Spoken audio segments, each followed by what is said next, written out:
I'm sure all of us have read the Gospels and seen events in Jesus' life that we really wish we could have been there to see in person. I mean, you see him feeding the 5,000 or healing the sick or even on the cross at the very end, which would be as painful as that would be to watch, and of course his resurrection. But one thing I would really have loved to see was to watch Jesus pray. To be able to watch the way he communed with the Heavenly Father.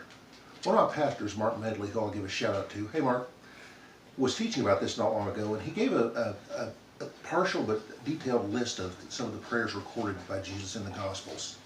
He prayed at his baptism, before healing people, after healing people, all night before choosing the 12 disciples, when speaking with the religious leaders, before feeding the multitudes, when he walked on water, when he healed the deaf and mute man, at his transfiguration, when the 70 returned to him, before teaching the disciples the Lord's Prayer, before he raised Lazarus from the dead, would lay hands on little children, that his Father's name would be glorified, at the Last Supper, for Peter's faith to be strengthened when Satan was trying to test him, in Gethsemane before his betrayal, he prayed 3 times, after being nailed to the cross, when breaking bread after the resurrection, and before and during the ascension. So friends, Jesus prayed all the time.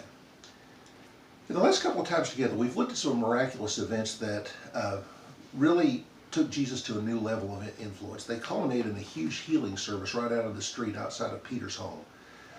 But Jesus knew the source of his power that enabled him to do all those things.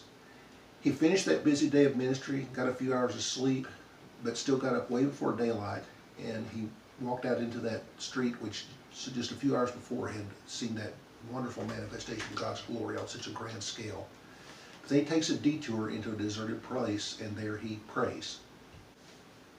Now, prayer is one of those things that it's very easy to be condemned about, because no matter how far along we may be, there's always room for improvement. There's certainly room for lots of improvement in my life. But let's ask ourselves, what are some of the takeaways we get by seeing this small glimpse of Jesus at prayer? First of all, Jesus really confronts the casual attitude we can take with our prayer life. A lot of us tend to think, well, I can just go about my day and pray as I go along, and of course we should do that. I do that. I'm sure Jesus did as well. But he didn't take that as a substitute for times to get alone with God in a quiet place and to have really focused, intense times of prayer. If the perfect Son of God needed to do that, how much more do we? Also, after we experienced something like had occurred the night before, that wonderful visitation of the Spirit and all the wonderful miracles that happened, we might be tempted to let the prayer slack and rest on that. But again, Jesus didn't do that.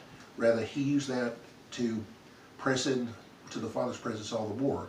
There are no plateaus with God. There are always new things that he wants to do for us and through us.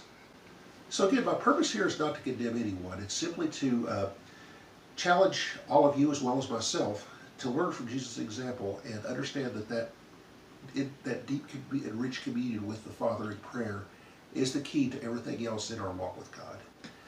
And as always, I would ask that you like, comment, share, and tell your friends to help us spread the word about this. We have some exciting new things coming up, and I hope that you guys will join us for those as well. I'll keep you posted as we go along. As always, keep it real, and thank you for joining us.